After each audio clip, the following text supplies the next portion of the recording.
Mga kapatid, ang humiliya po ngayong araw ng Miyerkules pong ito ay hango po sa babasahin kong ito. Mateo, Kapitulo 13, versikulo 1 hanggang 9. Ang talinhaga tungkol sa mga hasik.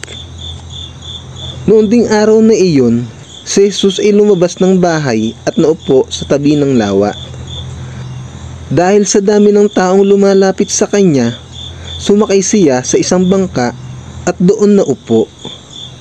Tumayo naman sa dalampasigan ang mga tao at sila'y tinuruan niya ng maraming bagay sa pamamagitan ng mga talinhaga.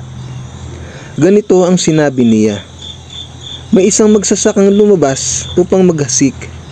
Sa kanyang paghahasik ay may mga binhing nalaglag sa tabi ng daan.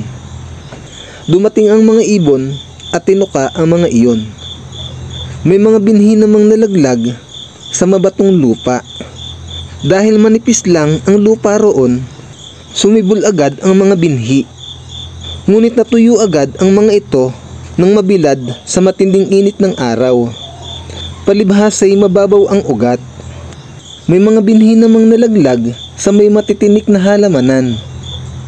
Lumago ang mga halamang ito at sinakal ang mga binhing tumubo doon.